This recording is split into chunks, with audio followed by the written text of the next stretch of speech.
അരമണിക്കൂർ കഴിയുമ്പോൾ ഇതുങ്ങൾ എന്തായി പോയി ചാടി മറിഞ്ഞ് വേർത്ത് നാറി പൂത്ത് പുഴുത്ത് കയറി വരും അല്ലേ.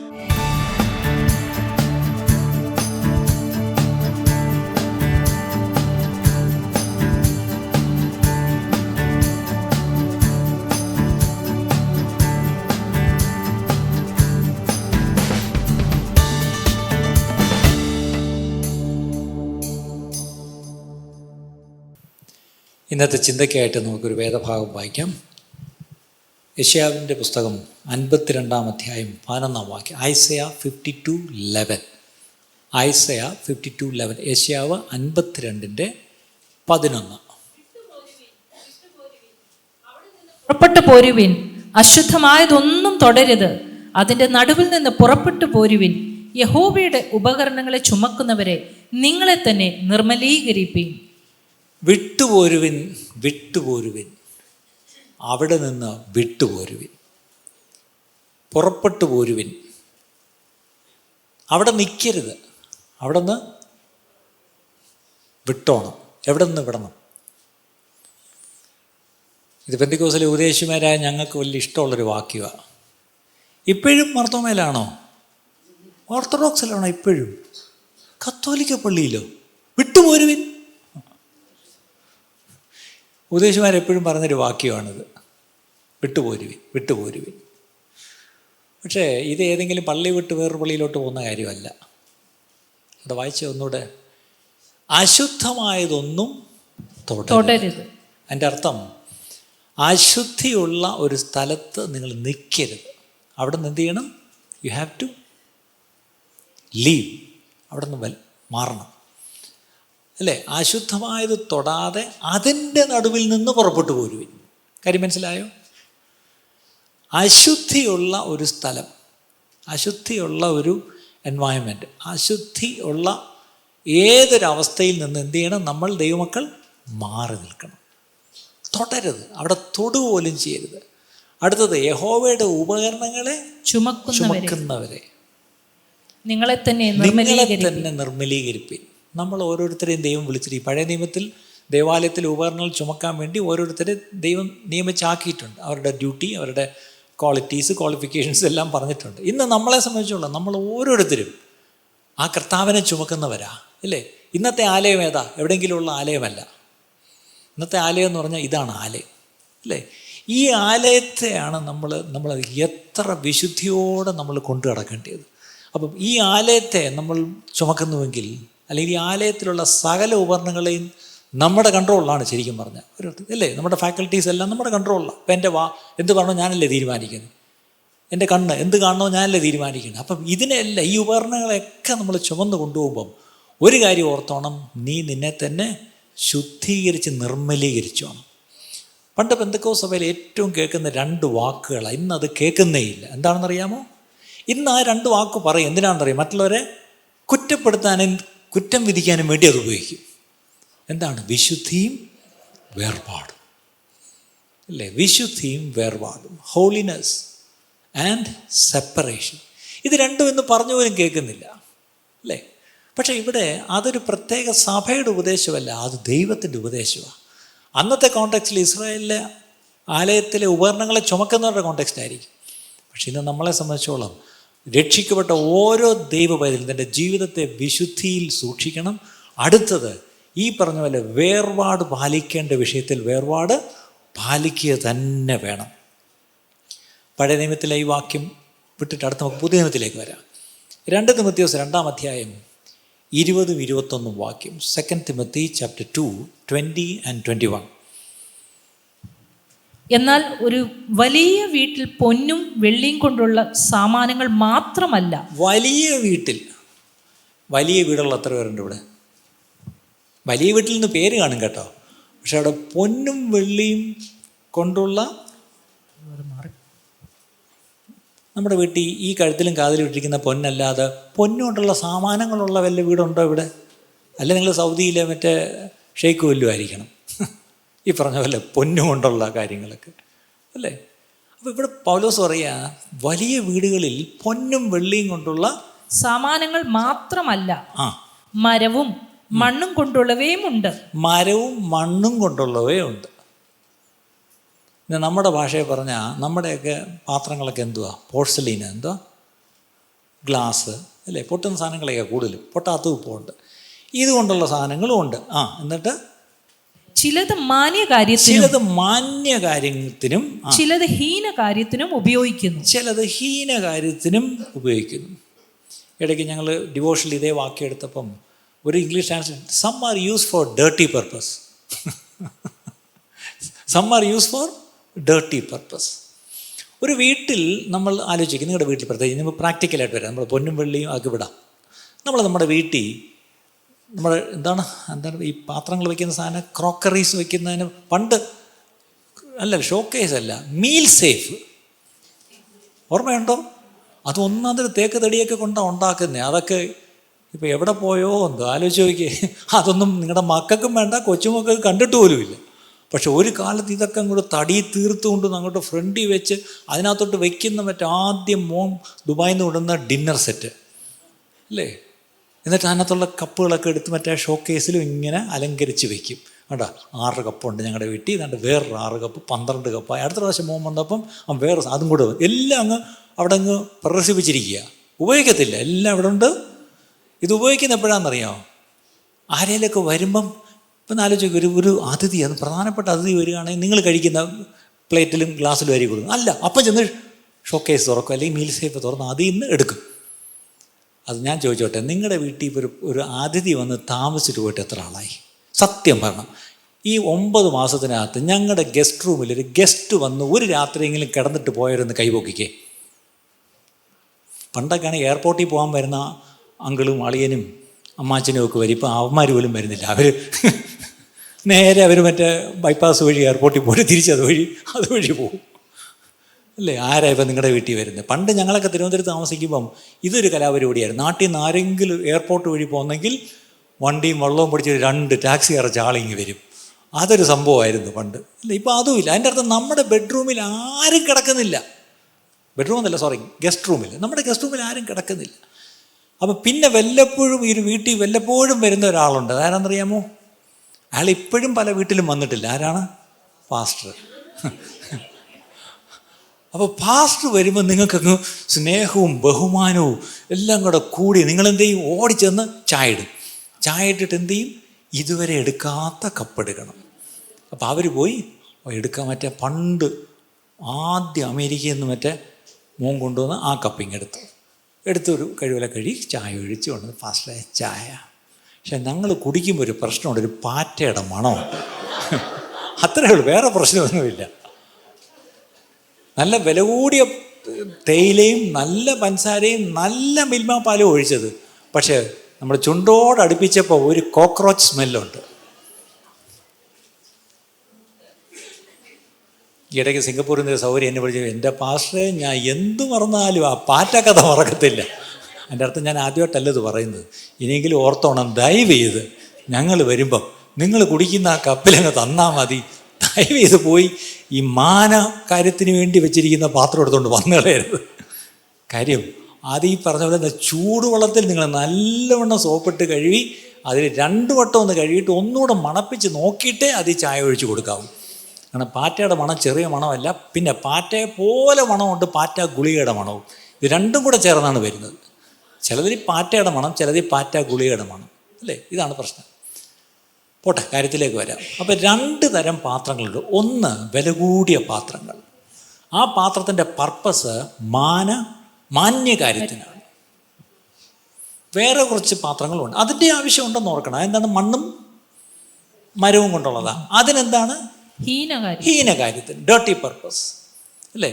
അപ്പോൾ ഞാൻ ചോദിച്ചോട്ടെ, നമ്മളെ നമ്മുടെ ദൈവം എന്ത് പർപ്പസിനായിട്ട് ഉപയോഗിക്കണമെന്നാണ് നിങ്ങൾ ആഗ്രഹിക്കുന്നത്? അതാണ് ആഗ്രഹം. പക്ഷേ എൻ്റെ യജമാനൻ എന്നെ മാന്യകാര്യത്തിന് എന്നെ ഉപയോഗിക്കണമെങ്കിൽ യജമാനൻ മാത്രം തീരുമാനിച്ചാൽ പോരാ, ഞാനും കൂടെ തീരുമാനിക്കണം. എന്താണ് ചെയ്യേണ്ടത്? ഈ പാത്രത്തെ എങ്ങനെ സൂക്ഷിക്കണം? അതിൻ്റെ 21-ാം വാക്യം, ഇവയെ വിട്ടകന്ന് തന്നെത്താൻ വെടിപ്പാക്കുന്നവൻ വിശുദ്ധവും ഉടമസ്ഥൻ ഉപയോഗവുമായി നല്ല വേലയ്ക്കൊക്കെയും ഒരുങ്ങിയിരിക്കുന്ന മാനപാത്രമായിരിക്കും. 21-ാം വാക്യമാണ് പ്രധാനം. ഞാനും നിങ്ങളും, നമുക്കൊരു ഉടമസ്ഥനുണ്ട്. ഉടമസ്ഥൻ എന്നെ എടുത്ത് ഉപയോഗിക്കണമെന്ന് ആഗ്രഹമുണ്ട്. പക്ഷേ എന്നെ എൻ്റെ ഉടമസ്ഥൻ എടുത്ത് ഉപയോഗിക്കണമെങ്കിൽ ഞാൻ അതിന് ക്വാളിഫൈഡ് ആയിരിക്കണം. എന്ത് ചെയ്യണം? ഞാൻ വിട്ടകലേണ്ടതിനെ വിട്ടകലണം. അടുത്തത് തന്നെത്താൻ വെടിപ്പാക്കണം. ഇവിടെ ഇങ്ങനെ കൊച്ചു കുഞ്ഞുങ്ങൾ ഒഴിച്ച് വേറെ ആരെങ്കിലും രാവിലെ നിങ്ങളെ വേറെ വല്ലവരാണോ കുളിപ്പിച്ചത്? അല്ലല്ലോ, നിങ്ങൾ തന്നെയാണ് കുളിച്ച് വന്നത് അല്ലേ? നമ്മുടെ ശരീരം നമ്മൾ തന്നെയല്ലേ ശുദ്ധി ചെയ്ത്. ഇതുപോലെ തന്നെത്താൻ വെടിപ്പാക്കണം. ദൈവമക്കളെ, ഞാൻ പറയുക, എത്രത്തോളം നമ്മളെ തന്നെ നമ്മൾ നിർമ്മലീകരിക്കുന്നുണ്ട്, അല്ലെങ്കിൽ വെടിപ്പാക്കുന്നുണ്ട്, അല്ലെങ്കിൽ ശുദ്ധീകരിക്കുന്നുണ്ട്. തന്നെത്താൻ വെടിപ്പാക്കുകയും അടുത്തത് വിശുദ്ധവും. അവിടെയാണ് നോക്കിയേ, എൻ്റെ ദൈവത്തിന് എന്നെ ഉപയോഗിക്കണമെങ്കിൽ, ഇപ്പം നമ്മുടെ ഗസ്റ്റ് വരുമ്പോൾ ഒരു വൃത്തിയുള്ള പാത്രം മതി, ഇരുത്തി കഴിക്കാൻ നല്ലൊരു ടേബിളും ചെയറും മതി, അല്ലെങ്കിൽ നല്ലൊരു ടേബിൾ ക്ലോത്തും, അവിടെയുള്ള കാര്യങ്ങളൊക്കെ മതി. പക്ഷേ എൻ്റെ യജമാനൻ എന്നെ ഉപയോഗിക്കണമെങ്കിൽ എൻ്റെ ഭംഗി പോരാ, എൻ്റെ കഴിവ് പോരാ, എൻ്റെ ഈവൻ എക്സ്പീരിയൻസും പോരാ. എൻ്റെ യജമാനൻ എന്നെ ഉപയോഗിക്കേണ്ട ഒരു ക്വാളിറ്റിയും കൂടെ എനിക്ക് വേണം. എന്താണ്? I should be a holy vessel. പാത്രം ഹോളിയല്ല, പക്ഷേ ഞാനും നിങ്ങൾ ഹോളി ആയിരിക്കണം. എങ്കിൽ മാത്രമേ എൻ്റെ യജമാനൻ എന്നെ എടുത്തുപയോഗിക്കൂ. ഇന്ന് പലപ്പോഴും നമ്മളെ നമ്മുടെ ദൈവത്തിന് ഉപയോഗിക്കാൻ കഴിയാത്തതിന് എനിക്ക് കഴിവില്ലാഞ്ഞിട്ടല്ല, എനിക്ക് കാര്യം അറിയാഞ്ഞിട്ടല്ല. ഇപ്പോൾ സുവിശേഷം പറയാൻ നന്നായിട്ട് നല്ല ഒറേറ്ററി സ്കിൽസ് എനിക്ക് കാണും, നല്ല പറഞ്ഞു പിടിപ്പിക്കാൻ കഴിയുവാണ്. ചിലപ്പോൾ നന്നായിട്ട് പ്രാർത്ഥിക്കാൻ എനിക്കറിയാം. പക്ഷേ എൻ്റെ കർത്താവ് നോക്കുന്നത് ഞാൻ എത്ര നന്നായിട്ട് പ്രാർത്ഥിക്കുമെന്നല്ല, ഞാൻ എത്ര നന്നായിട്ട് സുവിശേഷം പറയുമെന്നുമല്ല. കർത്താവ് നോക്കുന്നത്, are you a holy vessel? നീ ഒരു വിശുദ്ധ പാത്രമാണ്. എനിക്ക് നിന്നെ ഉപയോഗിക്കണമെങ്കിൽ നിൻ്റെ ഒരു കഴിവ് എനിക്ക് വേണം. നമ്മളെ നേരത്തെ പാടിയല്ലേ, കഴിവല്ല കൃപയാണ്. അത് ദൈവത്തിൻ്റെ ഭാഗം. പക്ഷേ എൻ്റെ ഭാഗമോ? ഞാൻ വിശുദ്ധമായി എന്നെ തന്നെ സൂക്ഷിക്കണം. എങ്കിലേ എൻ്റെ കർത്താവിന് എന്നെ ഉപയോഗിക്കാൻ കഴിയും. വിശുദ്ധവും ഉടമസ്ഥന് ഉപയോഗവുമായി വേണ്ട. എന്നെ കൊണ്ട് ഉപയോഗം ആർക്കായിരിക്കണം? ഇനി ഞാനൊരു സത്യം പറയട്ടെ, നിങ്ങളോട് എന്നെ ചോദിക്കട്ടെ, എന്നെ കൊണ്ട് ആർക്കാണൊരു ഉപയോഗം? നിങ്ങൾ പ്രത്യേകിച്ച് അപ്പനമ്മമാർക്ക് തീർച്ചയായിട്ടും ഒരു കാര്യം നിങ്ങൾക്ക് ഉറപ്പിക്കാം, നിങ്ങളെ കൊണ്ട് നിങ്ങളുടെ മക്കൾക്ക് ഒത്തിരി ഉപയോഗമുണ്ട്. അവർ പഠിക്കുന്ന കാലത്തും കെട്ടിച്ചുവിട്ട് കഴിയുമ്പോഴാണ് പിന്നെ ഒത്തിരി ഉപയോഗം. കാരണം ഓരോ പ്രസവത്തിനും നിങ്ങൾ പോകണം. അത് ഈയിടയ്ക്ക് ഞാൻ ഒത്തിരി കാണുന്നുണ്ട്. ആരെ കണ്ടാലും 6 മാസം പെട്ടെന്ന് കാണത്തില്ല. ഇവിടെ പോയി ഓസ്ട്രേലിയക്ക് പോയി, എന്താണ് മോളുടെ ഡെലിവറി. അത് കഴിഞ്ഞ് അടുത്ത ആൾ ഇവിടെ പോയി കാനഡയ്ക്ക് പോയി, എന്താണ് മരുമോളുടെ അമ്മ ഇല്ലല്ലോ, ഉണ്ട് ഞാനാ പോയത്. ശരി, അപ്പോൾ ചുരുക്കി പറഞ്ഞാൽ എന്താണ്, ഭയങ്കര ഉപയോഗമാണ് അപ്പനും അമ്മയ്ക്കും. പക്ഷേ നമ്മളെ കൊണ്ട് മറ്റു മനുഷ്യർക്ക് ഉപയോഗം രണ്ടാമതേ ഉള്ളൂ. നമ്മളെ കൊണ്ട് ആദ്യം ദൈവത്തിന് ഉപയോഗം ഉണ്ടാണ്, അല്ലേ? എൻ്റെ യജമാനൻ അല്ലെങ്കിൽ ഉടമസ്ഥന് ഉപയോഗം ഉണ്ടാണ്. ഇനി ചോദിച്ചേ, നമ്മളോടൊന്ന് ചോദിച്ചേ, am I useful to my master? ഞാൻ ചോദിച്ചോട്ടെ, നമ്മളെ ഒത്തിരി മറ്റുള്ളവർ ഉപയോഗിക്കുന്നുണ്ട്, ശരിയല്ലേ? മക്കളാണേലും നിങ്ങളെ ഉപയോഗിക്കുമെന്ന് തുറന്നു പറയാമല്ലോ. ഞാൻ ചിലപ്പോൾ ചിന്തിക്കും, ജീവിച്ചിരുന്ന കാലത്ത് മക്കൾക്ക് വേണ്ടായിരുന്നു, ഇപ്പോൾ എന്തൊരു വില, അല്ലേ? അപ്പോൾ അതല്ല, മനുഷ്യർ നമ്മളെ ഈ പറഞ്ഞ യൂസ് ചെയ്യും. പക്ഷേ എൻ്റെ യജമാനൻ എന്നെ ആ അർത്ഥത്തിലുള്ള യൂസല്ല. അവനെ തൻ്റെ മഹത്വത്തിനായിട്ട് എന്നെ എടുത്ത് ഉപയോഗിക്കും. പക്ഷേ ദൈവമഹത്വത്തിനായിട്ട് എന്നെ ദൈവത്തിന് ഉപയോഗിക്കണമെങ്കിൽ എൻ്റെ ക്വാളിഫിക്കേഷൻ എന്തൊക്കെയായിരിക്കണം? ഞാൻ വിശുദ്ധനായിരിക്കണം, തന്നെ വേണ്ടാത്തത് വിട്ട് വെടിപ്പാക്കിയിരിക്കണം. അടുത്തത് നല്ല വേലയ്ക്കായി ഒക്കെയും ഒരുങ്ങിയിരിക്കണം. അതാണ് അടുത്തത്. Not only I should be available, I should be ready, അല്ലേ? റെഡി. ഫയർ സ്റ്റേഷനിൽ വർക്ക് ചെയ്തിട്ടുള്ള വല്ലവരും ഉണ്ടോ? ഫയർ എഞ്ചിൻ ഓടിച്ചിട്ടുള്ള വല്ലവരും ഉണ്ടോ? ഫയർ എഞ്ചിൻ്റെ ഒരു പ്രശ്നം എന്താണ്? എപ്പോഴാണ് ഫോൺ വരുന്നതെന്ന് അറിയത്തില്ല. അപ്പോഴേ വണ്ടി സ്റ്റാർട്ട് ചെയ്ത് പോകണം. ചിലപ്പം അവിടെ ഫോൺ എടുത്ത്, എവിടെ, ഹലോ തീ പിടിച്ചു, വരൂല്ലേ? വരാം. ഡ്രൈവറോടെ അവൻ ചായ പിടിക്കാൻ പോയി, വണ്ടി സ്റ്റാർട്ടാവുന്നില്ല. എന്ത് പറ്റി? പെട്രോൾ അടിച്ചില്ല. പോകുന്ന വഴിക്ക് പമ്പ് കാണുമോ? ആലോചിച്ച് നോക്കിയേ. തീ അണയ്ക്കാൻ പോകുന്ന വഴിക്ക് പെട്രോൾ അടിക്കുന്ന ഒരു ഫയർ എഞ്ചിനാണെങ്കിൽ, ഈ പറഞ്ഞ ആവശ്യത്തിന് ഡ്രൈവറെ നോക്കുമ്പോൾ അയാൾ ചായ പിടിക്കാൻ പോകുന്നവനാണെങ്കിൽ ആ ഫയർ എഞ്ചിനെ കൊണ്ട് എന്താ ഗുണം? ഇന്നത്തെ പ്രശ്നം ഇതാ. Are we available for my master's use? അതും ഏത് സമയത്തും, അർദ്ധരാത്രിക്കോ, അല്ലേ, അത് കോഴി കൂകുമ്പോഴോ, എപ്പോഴായാലും, എപ്പം തട്ടിയാലും, എപ്പം തട്ടി വിളിച്ചാലും ഐ എം റെഡി എന്ന് പറഞ്ഞ് ചാടി എഴുന്നേറ്റ് ഞാൻ കർത്താവിൻ്റെ വേലയ്ക്ക് ഞാൻ തയ്യാറാണോ? ശരി, അങ്ങനെ ഒരുങ്ങിയിരിക്കുന്ന മാനപാത്രമായിരിക്കും. കേട്ടോ, അങ്ങനെയുള്ള പാത്രങ്ങളെ വിളിക്കുന്ന ഒരു പേരാണ് എന്താണ്? മാനപാത്രം. നമ്മൾ ദൈവം ആഗ്രഹിക്കുന്നത് നമ്മൾ ഓരോരുത്തരും അവന് മാനപാത്രങ്ങളായിരിക്കും. ഞാൻ ചോദിച്ചോട്ടെ, നമ്മൾ നമ്മുടെ മാനം കാക്കാനും മാന്യത കാണിക്കാനും ഒക്കെ എന്തുമാത്രം പാടുപെടുന്നു. പക്ഷേ കർത്താവ് എടുത്ത് ഉപയോഗിക്കുന്ന പാത്രങ്ങളാണ് മാനപാത്രങ്ങൾ. അങ്ങനെയെങ്കിൽ ഞാൻ ചോദിച്ചോട്ടെ ഒരു ചോദ്യം കൂടെ. Is your master using you for his purposes? ഉടമസ്ഥൻ്റെ ആവശ്യങ്ങൾക്ക് വേണ്ടി ഉപയോഗിക്കപ്പെടുന്ന ഒരു പാത്രമാണോ? When was the last time the master picked you up and used? നിങ്ങളെ കയ്യിലെടുത്തൊന്ന് ഉപയോഗിച്ചതെന്നാ ആലോചിച്ച്. നമ്മളെ ഇന്ന് ഉപയോഗിക്കുന്ന മുഴുവൻ മനുഷ്യരല്ലേ പ്രിയപ്പെട്ടവരെ? ചിലപ്പോൾ നമ്മുടെ വീട്ടിലുള്ളവർ തന്നെ അന്യോന്യം പരസ്പര സഹായ സഹകരണ സംഘം ക്ലിപ്തം. നമ്മൾ അന്യോന്യം ഇങ്ങനെ സഹായിച്ചുകൊണ്ടിരിക്കുക. പക്ഷേ നമ്മളെ നമ്മുടെ യജമാനെടുത്ത് ഉപയോഗിക്കുന്നുണ്ട്, യജമാനൻ്റെ കാര്യങ്ങൾക്കായിട്ട് ഉപയോഗിക്കുന്നുണ്ട്. ഇത് ശരിക്കും നമ്മുടെ കണ്ണൊന്ന് തുറക്കണം പ്രിയപ്പെട്ടവരെ. അതായത് ഞങ്ങൾ അന്യോന്യം ഉപയോഗിച്ചുകൊണ്ടിരിക്കുകയല്ല, നിങ്ങളുടെ യജമാനൻ ഞങ്ങളെ എടുത്ത് ഉപയോഗിക്കണം. അപ്പോൾ എൻ്റെ യജമാനൻ എന്നെ എടുത്ത് ഉപയോഗിക്കണമെങ്കിൽ ക്വാളിറ്റീസ് എന്തൊക്കെയായിരുന്നു? ഒന്നുകൂടെ പറഞ്ഞേ. വിശുദ്ധിയെ പറ്റി 2 വാക്ക് പറയാതിരിക്കാൻ നിവൃത്തിയില്ല. ഇന്ന് ഈ വിശുദ്ധി എന്നുള്ള വാക്ക് വളരെ കുറച്ച് കേൾക്കുന്നൊരു കാലമാണ്. ഈ വിശുദ്ധം അല്ലെങ്കിൽ പിന്നുള്ളത് എന്തുവാ? അശുദ്ധം എന്ന് നമ്മൾ പറയും. പക്ഷെ ബൈബിളിൽ വേറൊരു വാക്കാണ്, സാമാന്യം എന്നുള്ള വാക്കാണ്. അതായത് അശുദ്ധമാണോ ചോദിച്ചാൽ അല്ല, അല്ലേ? സാമാന്യം എന്ന് പറയുമ്പോൾ അതിനെന്താ കുഴപ്പം? ഇപ്പം നമ്മൾ ചെന്നൊരു കടയിൽ ചെല്ലുമ്പം, പണ്ട് പോറ്റി ഹോട്ടൽ എന്ന് പറയും, പക്ഷേ ഇപ്പം ആര്യാസ്, ഇപ്പം അതുമല്ല, വെജിറ്റേറിയൻ. അവിടെ ചെല്ലുമ്പോൾ എന്തൊക്കെയുണ്ട് എന്ന് പറയുമ്പം അവനൊരു വലിയ മെനു ഇങ്ങ് പറയും. ആ കൂട്ടത്തിൽ എന്ത് പറയും? സാദാ ദോശയുണ്ട്, സ്പെഷ്യൽ ദോശയുണ്ട്, അല്ലേ? അപ്പം നമ്മൾ പെട്ടെന്ന് പറയും സാദാ മതി, സ്പെഷ്യൽ വേണ്ട. സ്പെഷ്യൽ എന്ന് പറഞ്ഞാൽ ഒത്തിരി വലുതായിരിക്കും, ഒത്തിരി വിലയായിരിക്കും, വേണ്ട. അപ്പം നമുക്കെല്ലാം ഈ സാദാ മതി. അപ്പം നമ്മുടെ ക്രിസ്തീയ ജീവിതം ഇന്ന് നോക്കിയാൽ എന്താണ്? സാമാന്യ ഓർഡിനറി ക്രിസ്ത്യൻ ലൈഫാണ്. പക്ഷേ വിശുദ്ധിയെ സംബന്ധിച്ചോളം അങ്ങനെ ഒരു ഓർഡിനറി എന്നൊരു സംഗതി ഇല്ല. ഇത് you need to be holy, അല്ലെങ്കിൽ പിന്നെ നോക്കണ്ട, ഇല്ലേ? അവിടെയാണ് നമ്മൾ ആദ്യം വായിച്ച വാക്യം, വിട്ടുപോരേണ്ടതിനെ വിട്ടുപോരണം, തുടരുതാത്തത് തുടരുത്, ചെന്ന് നിൽക്കേണ്ടാത്ത സ്ഥലത്ത് നിൽക്കരുത്, കാണരുതാത്ത കാര്യങ്ങൾ കാണരുത്, തിന്നരുതാത്ത കാര്യം തിന്നരുത്. ഇന്നലെ ഒരു പാസ്റ്ററുടെ പ്രസംഗം ഞാൻ ഇച്ചിരി ഒന്ന് കേട്ടു. ഞാൻ ഒത്തിരി പാസ്റ്റർമാരെ കേൾക്കാറില്ല, ഞാൻ ആ കൂടി കേൾക്കുന്ന എന്നെ മാത്രമേ ഉള്ളൂ. കാര്യം തിരുത്താൻ വല്ലതും ഉണ്ടോയെന്ന് അറിയാൻ വേണ്ടിയാണ് കേൾക്കുന്നത്.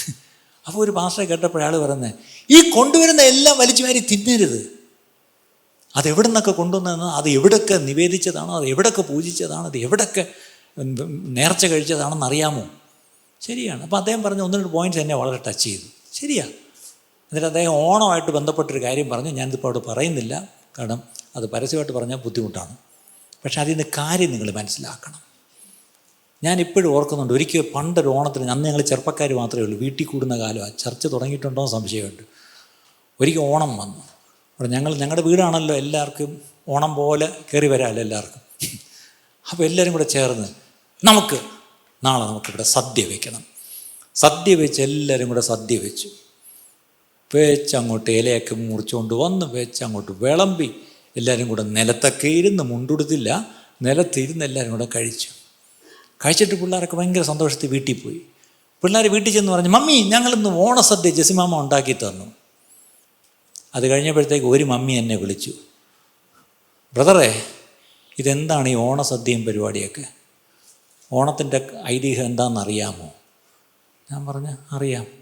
എന്നിട്ടാണോ ഇതൊക്കെ ചെയ്യുന്നത്? സത്യം പറഞ്ഞാൽ ഞാൻ പെട്ടുപോയി. പിന്നെ അതിന് ശേഷം ഇന്ന് വരെ വീട്ടിൽ ഓണസദ്യ വെച്ചിട്ടില്ല. അന്ന് എന്നെ തിരുത്തിയതാണ്ട് ഈ ആൻറ്റിയാണ്.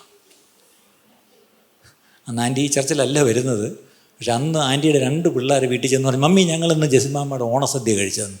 അന്ന് എനിക്ക് കിട്ടി. പിന്നെ ഞങ്ങൾ ഓണസദ്യ വീട്ടിൽ വെച്ചിട്ട്, വേറെ ഒന്നും കൊണ്ടല്ല, ഇലയിട്ട് കഴിക്കുന്നതിൽ ഒരു കുഴപ്പമില്ല, ആ ഓരോ ഐറ്റവും നല്ല രുചിയുള്ള കാര്യമാണ്. പക്ഷെ അതിൻ്റെ പിന്നൊരു ഐതിഹ്യം ഉണ്ടെങ്കിൽ സൂക്ഷിക്കണം. അവിടെയാണ് പ്രശ്നം. വിട്ടുപോരുവിൻ, പുറപ്പെട്ടു പോരുവിൻ, അവിടെ നിൽക്കരുത്. അശുദ്ധമായതൊന്നും തൊടരുത്, തിന്നുകയും അരുത്. അശുദ്ധമായ ഒരു കാര്യവും കാണുകയും ചെയ്യരുത്, അങ്ങോട്ട് പോവുകയും ചെയ്യരുത്. എൻ്റെ കൂട്ടത്തിൽ അടുത്തത്, വിട്ടുപോരുവിൻ, അശുദ്ധമായതൊന്നും തുടരുത്, പുറപ്പെട്ടു പോരുവിൻ, നിങ്ങളെ തന്നെ നിർമ്മലീകരിപ്പിൻ. അതായത് ഞാൻ ചില കാര്യങ്ങളിൽ നിന്ന് ഇങ്ങനെ മാറിയിരുന്നാൽ ഇപ്പോൾ റിസ്ട്രെയിൻ മാത്രമല്ല, ചിലത് നമ്മൾ ബോധപൂർവം ചെയ്യണം. എന്താണ്? നിർമ്മലീകരിക്കുക, എന്നെ തന്നെ ശുദ്ധീകരിക്കുക. യേശുവിൻ്റെ രക്തം എൻ്റെ പാപം കഴുകി എന്നെ ശുദ്ധീകരിച്ചു, പക്ഷേ എന്നെ കുളിപ്പിച്ച് നിർത്തി. പക്ഷേ അടുത്ത നേരം എൻ്റെ ശരീരത്തിൽ വീണ്ടും അഴുക്ക് വരും. അതുകൊണ്ടാണ് വീണ്ടും കുളിക്കേണ്ടി വരുന്നത്, അല്ലേ? എന്ന് പറഞ്ഞ പോലെ എത്ര നല്ല കുഞ്ഞുങ്ങളെ നന്നായിട്ട് കുളിപ്പിച്ച് അവരെ ഈ പറഞ്ഞ പോലെ ക്രീമൊക്കെ ഇട്ട് അവരെ ഒരുക്കി ഉടുത്ത് അങ്ങോട്ട് നിർത്തി അങ്ങോട്ട് അരമണിക്കൂർ കഴിയുമ്പോൾ ഇതുങ്ങൾ എന്തായി പോയി ചാടി മറിഞ്ഞ് വേർത്ത് നാറി പൂത്ത് പുഴുത്ത് കയറി വരും, അല്ലേ? ശരിയല്ലേ? അല്ല, ചെറിയ കുട്ടികളുടെ കാര്യം അതല്ലേ? ഇച്ചിരി നേരത്തെ കുളിപ്പിച്ച് ക്രീമും പുരട്ടി വിട്ടതാണ്, പൗഡർ ഇട്ട് വിട്ടതാണ്. അരമണിക്കൂർ കഴിഞ്ഞപ്പോൾ വന്നിരിക്കുന്നത് നാറുന്നു. അപ്പോൾ എന്ത് ചെയ്യും? മമ്മി ഒന്നുകൂടെ അവൻ തിരിഞ്ഞു നോക്കുന്നത്, എൻ്റെ കാര്യം എങ്ങനെ അങ്കിളാണ്. പിള്ളേർ ഇവരെ ശ്രദ്ധിക്കുന്നുണ്ട് കേട്ടോ. ഇന്ന് 1-ാം ഞായറാഴ്ചയുണ്ട്, സൺഡേ സ്കൂളിലാത്തതുകൊണ്ട് പിള്ളേരൊക്കെ ഇവിടെ ഉണ്ട്. അപ്പോൾ അവർ ശ്രദ്ധിച്ച് കേൾക്കുന്നുണ്ട്, അല്ലേ? ഇതുപോലെയാണ് നമ്മളെയും യേശുവിൻ്റെ രക്തത്താൽ കഴുകി വെടിപ്പാക്കി ശുദ്ധീകരിച്ച് നിർത്തി കർത്താവ്. അടുത്ത നേരം എന്തു പറ്റും? അവിടെയാണ് നമ്മുടെ ക്യാരക്ടർ വെളിപ്പെടുന്നത്. ഒരു ആട്ടിൻകുട്ടി ഈ പറഞ്ഞ പോലെ നല്ല വൃത്തിയായിട്ട് അങ്ങോട്ട് ഓടിപ്പോകുമ്പം ഇച്ചിരി ചേറ് അതിൻ്റെ ശരീരത്തിൽ വീണെന്നിരിക്കട്ടെ, എന്ത് ചെയ്യുമെന്നറിയാമോ? ചെന്ന് ഒരച്ച് അത് തുടച്ച് അതെന്തൊരു ആടിനങ്ങും വല്ലാത്ത വിമിട്ടമാണ്. അതങ്ങോട്ടൊന്ന് ഈ പറഞ്ഞ പോലെ അതങ്ങ് ഒരച്ച് തേച്ച് കളയാതെ ആട്ടിൻകുട്ടിക്ക് അങ്ങോട്ടൊരു, നിങ്ങളൊരു ആട്ടിൻകുട്ടിയെ കുളിപ്പിച്ച് അങ്ങോട്ട് നിർത്തി, ഇപ്പുറത്തൊരു പന്നിക്കുട്ടിയും കുളിപ്പിച്ച് നിർത്തി. എന്നിട്ട് നിങ്ങളൊന്ന് വാച്ച് ചെയ്തേ. തൊട്ടപ്പുറത്ത് കുറേ ചെളി ഉണ്ടെന്നിരിക്കട്ടെ, അല്ലേ? ഒരു കല്ലെടുത്ത് ആ ചെളിയിലോട്ടൊന്ന് ഇട്ടപ്പോഴാണ് ഇച്ചിരി ചെളി വന്ന് ആട്ടിൻകുട്ടിയുടെ ദേഹത്ത് കൂടും. ആട്ടിൻകുട്ടിയുടെ ഒരു വിമിഷ്ടവും വെപ്രാളം കാണണം. അതെങ്ങനെയെങ്കിലും അത് തുടച്ച് കളയണം. പ്രത്യേകിച്ച് പന്നിക്കുട്ടി ചെളി വന്ന് വീണു, അപ്പോഴാണ് ചെളിയുണ്ടോ ഇവിടെ? നോക്കൂ, ഇങ്ങനെ ഉയർത്തി മണം പിടിച്ച് നോക്കി, ഇതുകൊണ്ട് അവിടെ ചെളിക്കുണ്ടുണ്ട്. എപ്പോൾ പോയെന്ന് ചോദിച്ചാൽ മതി, പന്നിക്കുട്ടി ചെന്ന് നേരെ അതിനകത്തോട്ട് ഡൈവ് ചെയ്തു. പന്നിയുടെ സ്വഭാവം ചെളി കണ്ടാൽ, ചേറ് കണ്ടാൽ അതിനകത്ത് ഉരുളുക എന്നുള്ളത് പന്നിയുടെ നേച്ചറാണ്. പക്ഷെ ഒരാട്ടിൻകുട്ടി ഒരിക്കലും അങ്ങനെയല്ല. അത് ചെളി അഥവാ ഒന്ന് ശരീരത്തിൽ പറ്റിയാൽ പോലും അത് എത്രയും പെട്ടെന്ന് അത് കഴുകിക്കളയാൻ അല്ലെങ്കിൽ അത് നീക്കിക്കളയാനേ അത് നോക്കും. ഒന്നും ഓർത്തില്ലെങ്കിലും പന്നിക്കുട്ടിയും ആട്ടിൻകുട്ടിയും ഒന്ന് ഓർത്തോണം. ഇപ്പോൾ ഇവിടെ ഇരിക്കുമ്പോൾ നിങ്ങളെല്ലാം നല്ല ആട്ടിൻകുട്ടികളാണ്. തിരിച്ച് വീട്ടിലോട്ട് പോയി നിങ്ങൾ അടുത്ത് എന്ത് ചെയ്യുന്നു എന്നനുസരിച്ചിരിക്കും നിങ്ങളുടെ സ്വഭാവം. പന്നിക്കുട്ടിയാണോ ആട്ടിൻകുട്ടിയാണെന്നല്ലേ? ഇപ്പോൾ ആട്ടിൻകുട്ടികളെല്ലാം കൈ വെക്കാൻ പറഞ്ഞാൽ എല്ലാവരും 2 കൈയും പൊക്കും. പക്ഷേ ഈ ഒരാഴ്ച മൊത്തം ജീവിക്കുന്നത് ആട്ടിൻകുട്ടിയായിട്ടാണോ പന്നിക്കുട്ടിയായിട്ടാണോ എന്നുള്ളതൊന്ന് ചിന്തിക്കുന്നവളാണ്. അത് ആ വാക്യം ഒന്ന് ഓർത്തോണം, നിങ്ങളെ തന്നെ നിർമ്മലീകരിക്കുവിൻ. പാപമില്ല പറയരുത്. പാപം നമ്മൾ ചെയ്തു പോകും, അറിഞ്ഞോ അറിയാതെയൊക്കെ പാപം ചെയ്യും. പക്ഷേ ആ ബോധ്യം ദൈവത്തിൻ്റെ പരിശുദ്ധാത്മാവ് തരുന്ന മുറയ്ക്ക് അപ്പോഴപ്പോഴും പോയി ക്രമീകരണം പ്രാപിച്ചോണം, അല്ലേ? ചെളി പറ്റി ഓടിപ്പോയി അതങ്ങ് കഴുകി കളഞ്ഞേക്കണം.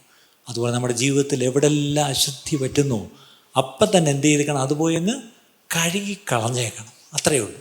ഈ ഇച്ചിരി അഴുക്കിരിക്കുകയാണെങ്കിൽ അതൊരു ബലമാണെന്ന് പറഞ്ഞിരിക്കരുത്, അത് കഴുകിക്കളയണം പ്രിയപ്പെട്ടവരെ.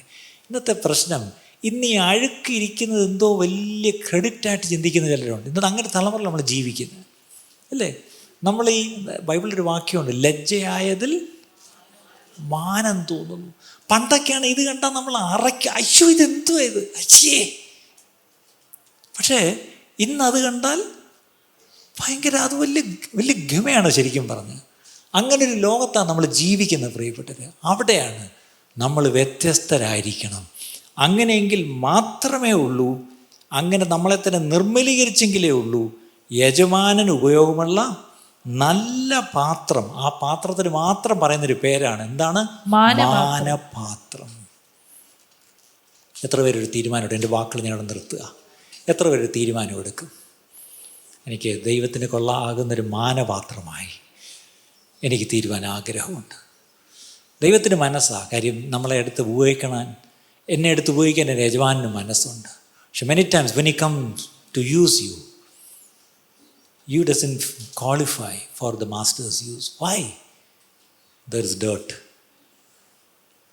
വിശുദ്ധമല്ല, ചേറ് വരണ്ടിരിക്കുന്നു, ചെളി വരണ്ടിരിക്കുന്നു, പാപമുണ്ട്. അതാണ് പച്ചയ്ക്ക് പറഞ്ഞാൽ നമ്മുടെ ജീവിതത്തിൽ പാപമുണ്ടെങ്കിൽ യജമാനൻ എന്നെ ഉപയോഗിക്കാനേ പറ്റത്തില്ല. എൻ്റെ ഹൃദയത്തിൽ കയ്പും വെറുപ്പും കോപവും വൈരാഗ്യവും പകയും എൻ്റെ ഉള്ളിലുണ്ടെങ്കിൽ എൻ്റെ യജമാനൻ എന്നെ ഉപയോഗിക്കാനേ പറ്റത്തില്ല. അതെല്ലാം നീക്കി വെടിപ്പാക്കി നിർമ്മലീകരിച്ചാൽ യജമാനനെ ഉപയോഗിക്കുന്നൊരു മാനപാത്രമായിട്ട് ഞാൻ തീരും. എത്ര പേരൊരു തീരുമാനം എടുക്കും ഇന്ന് ഈ ഉച്ച സമയത്ത്? ലോർഡ്, എന്നെ ഒരു മാനപാത്രമാക്കി മാറ്റണമേ.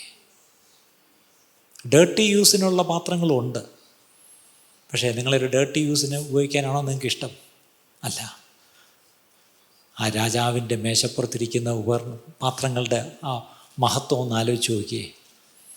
അങ്ങനെയെങ്കിൽ അങ്ങനെ മഹത്തകരമായ ഉദ്ദേശങ്ങൾക്ക് വേണ്ടി ദൈവം ഉപയോഗിക്കുന്നൊരു മാനപാത്രമായി തീരുവാൻ ദൈവരങ്ങളിലേക്ക് എല്ലാവരും സമർപ്പിച്ചൊന്ന് പ്രാർത്ഥിച്ചാണ്. നമ്മൾ കർത്താവിൻ്റെ മേശയിലേക്ക് നമ്മൾ പോവുകയാണല്ലോ.